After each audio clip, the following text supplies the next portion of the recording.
Welcome everyone to another Indie Spotlight Showcase here on the Game Wisdom channel. As always, for these videos we are playing and showing off games submitted by indie developers, and we do weekly indie streams every Wednesday night. And if you'd like to submit a game for one of those, please don't hesitate to get in touch.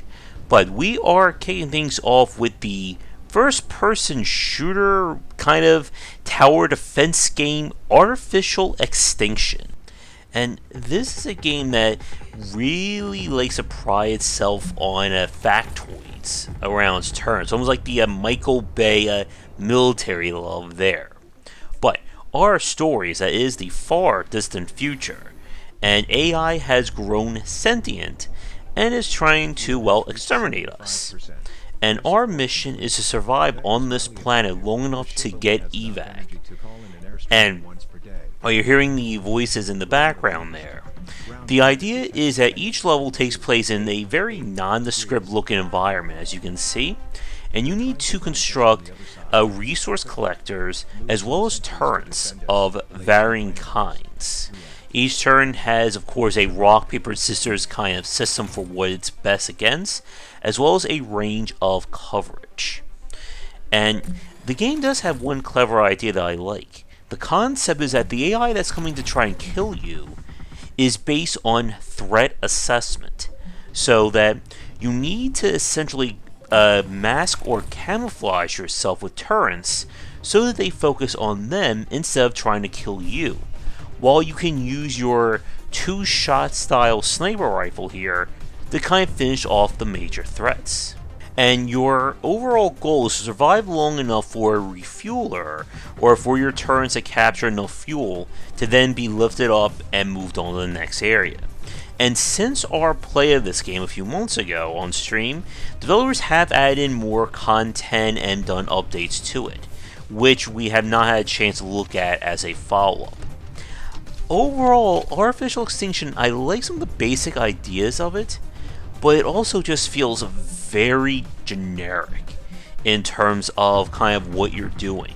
Again, the environment doesn't really impact anything other than just giving you more gray or brown rocks to avoid.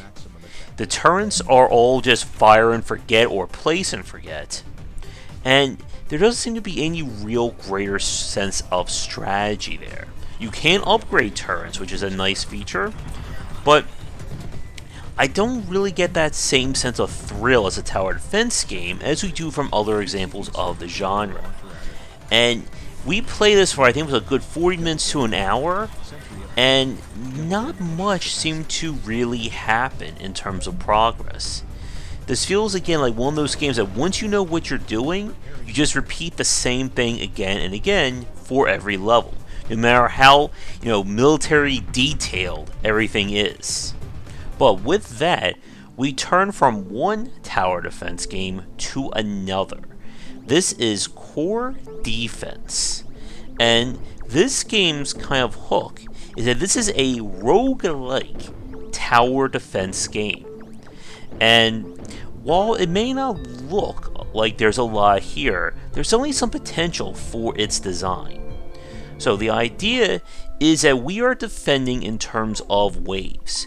Every wave obviously will escalate, and we unlock something new for each subsequent or progressively difficult wave.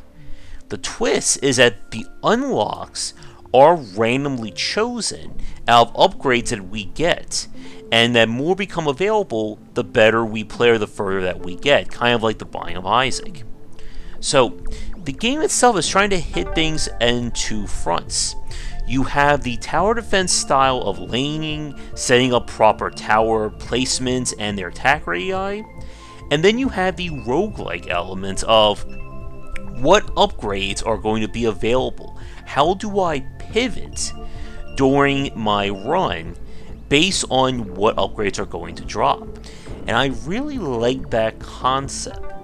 But the problem with Core Defense, at least in the version that we played, is that I feel that the gameplay here is too limited for kind of the potential and scope of this design.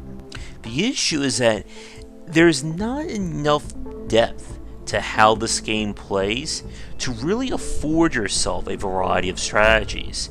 From the footage that you've seen so far, I was doing my best to set up a lane-based strategy, and it doesn't work because of the fact that you have to choose between a tower or another floor tile.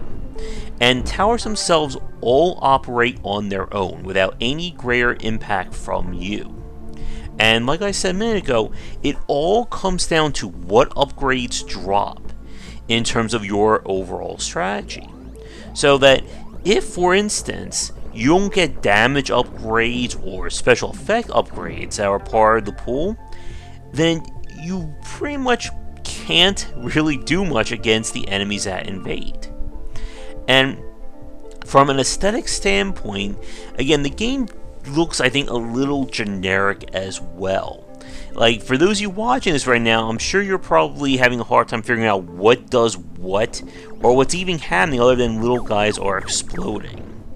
But, like I said, I think there's a lot of potential here from a design standpoint, and a more fleshed out version of this game could be a very amazing take on roguelike and tower defense gameplay. But with that, we move on to something very different. This is Destruction. Now, unfortunately, I can't scream loud enough right now because of my throat dying to get the full effect. This is a game that it kind of feels very much like a tech demo in terms of the gameplay. Our mission is to basically explore around this galaxy, breaking things. And everything explodes in beautiful, very physics focused or very physics guided design here. Destroy a car, destroy a fence, a bench, towers, you name it. For some reason there are UFOs attacking you that you have to finish your job before they destroy your spaceship.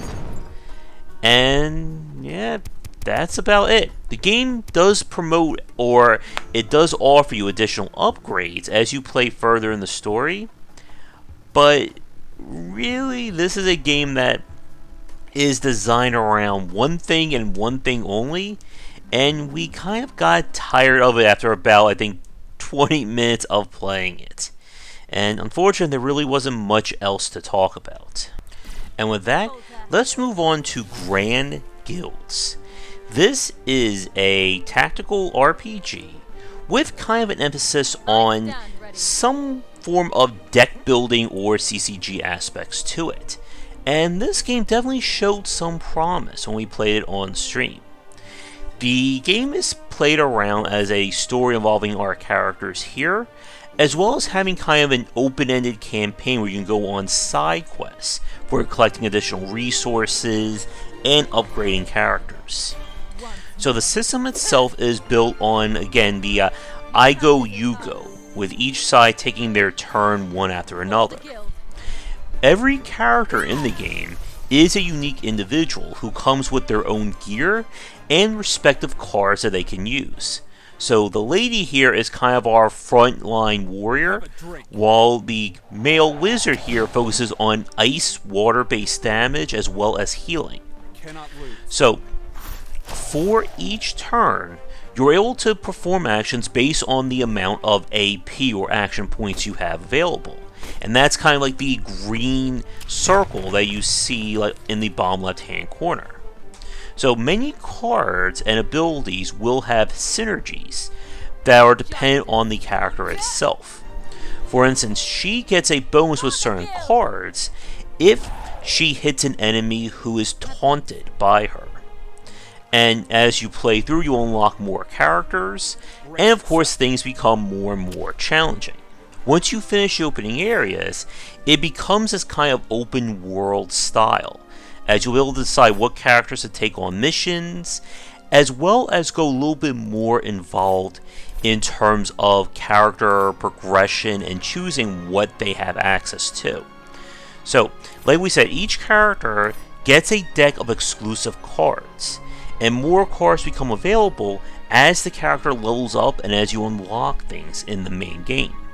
But you have a card limit, as you can see, I think that's 20 cards, that you can only take into battle.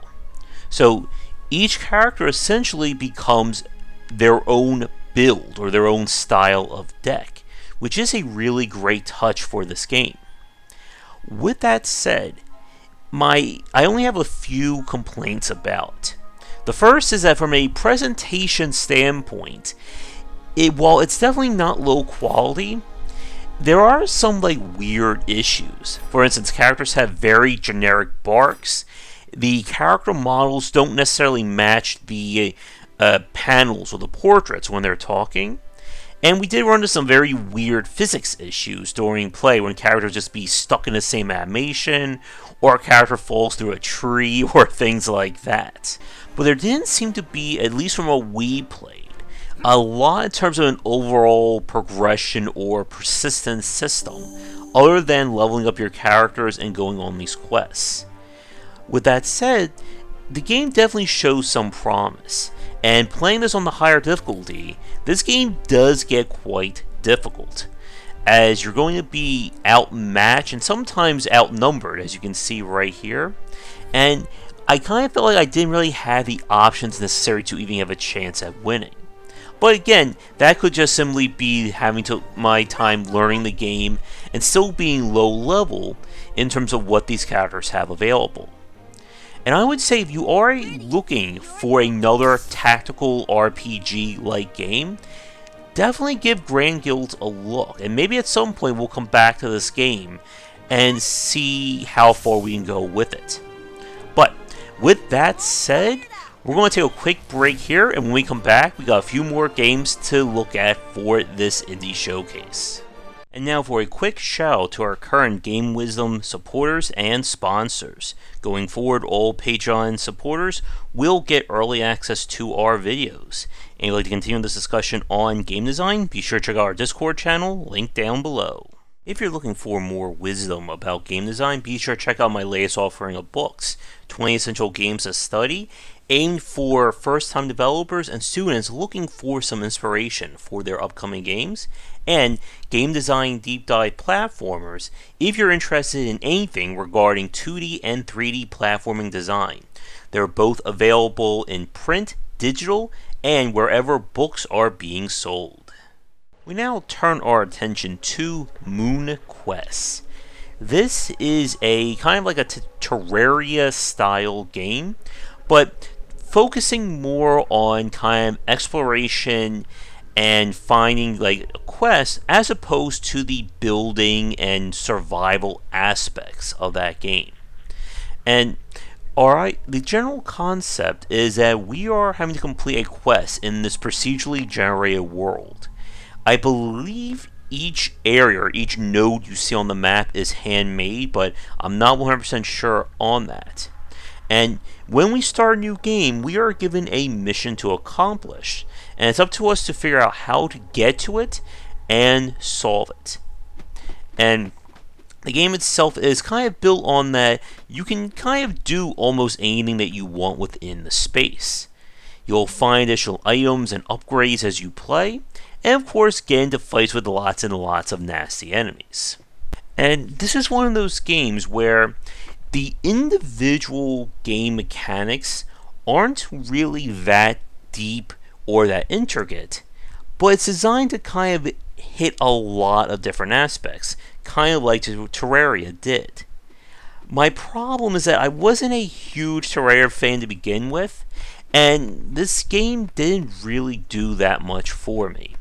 It's one of those titles where within the first 10 minutes, you're going to know whether or not you are all in for this kind of gameplay. And for me, unfortunately, I was kind of out.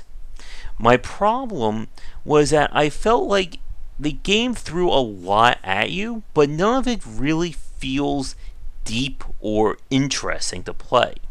You're at the mercy of RNG in terms of what areas you're going to get, which in turn affects what items and resources you'll have available. And I found the overall map exploration to be very frustrating. This is one of those games where going through one door in an area could send you east on the map, it could send you southwest, northwest, east, you name it. And there's no real semblance of connection to the world map itself. And unlike Terraria, which takes place on a single map, it's on a single map generation, again, this builds it out of these various nodes. And again, this is one of those games that I would say give this one a try. If you like what you're seeing within the first 10 to 15 minutes of play, then you are going to probably enjoy it for far longer than that. But if you're like me and you start to get a little bit tired of the gameplay, then you can safely move on to something else. And with that, speaking of moving on, we're going to look at Fates of Ort next. And this is a very intriguing game. It's kind of played from this kind of old school isometric style, but it's entirely real time and is built on open world exploration. So the story is that our magic school gets attacked by an evil duke who is threatening to corrupt the world to take it over. We play as, well, as always, the Chosen One, and it's our mission to explore the world, save our family, beat the bad guy, and of course, hopefully be the hero. The game itself plays with a lot of kind of the open world or open-ended design that we see from kind of higher or bigger budget games like Skyrim, The Witcher, and so on. Now, from what we played, you have to make decisions as to how things work or what happens in the world, who you're going to support, and then this in turn will unlock various new areas or upgrades for your character. Now, combat is entirely real time, and while you can't see it because of my image or my camera in the bottom left, you get gems for beating enemies. And those gems are used to essentially buy new upgrades, raising your core stats, unlocking new abilities, etc., etc. And the game lets you choose early on kind of a spirit that guides you and that affects kind of your overall spells and powers. So there is certainly a lot to Fates of Ort. But with that said, I don't know just how far, how far down the rabbit hole goes in terms of its mechanics. From what we played on stream, I didn't know if there was a limit or something to my power. I kind of chose the evil option at the beginning of the game, and I think that gave me infinite magic. I don't really know. The game doesn't really explain a lot in terms of its systems and kind of leaves up to you to discover it. One thing that I didn't mention that also bears clarifying, the game also works like super hot in a very weird way, in that the world moves only when you move. So this allows you to attempt to dodge multiple projectiles and enemy attacks whenever you can. And like I said, there's something very intriguing about this game. There's a lot of quests to do. The world is pretty much, I think, for the majority, opened up for you to explore and do whatever you want within it. You're able to come back to this void plane here when you level up enough to unlock new spells or grow in power. With that said, I don't know if, again, there's enough here that's going to keep somebody invested for hours and hours on end. The basic gameplay loop doesn't really change all that much. There doesn't seem to be too much in terms of equipment or skill trees or greater depth to what you're doing, other than the fact that as you get further in, you'll have a few more spells, and of course things become more and more dangerous as you play through. And then once I unlocked this first spell, I was just going around nuking everybody. I really wasn't sure, to be honest, if I somehow turned on easy mode or if, being the bad guy is easier in Fates of Ort. And with that said, if you're like me and you're not a huge fan of traditional style RPGs, I would give this one a look, as I was very kind of curious to see, again, where it goes from a design and progression standpoint. But if you are a fan of more of the classically designed RPGs, then this one may not have enough to hold your interest. But maybe at some point we'll return to it and do another look or try a playthrough of it. But with that said, that is going to do it for this Indie Dev Showcase video. I would like to thank all developers who submitted games. You'll find links to them in the description down below. And once again, if you are interested in me looking at your game for one of these spotlights or for a sponsored piece, please get in touch. And for those of you who want to check out more indie games, we do these indie showcases every Wednesday night live on the channel. Thanks for tuning in, and come back for daily discussions on game design here and on game wisdom, where we examine the art and science of games. Until next time, take care. Thanks for watching the video. If you enjoyed things, be sure to do all the liking and subscribing that the kids are doing these days. Check out our Discord channel link down below, where we hang out and chat game design, and come back later tonight for our regular streamings. But that's it, and tune in for more great content here and on Game Wisdom, where we examine the art and science of games.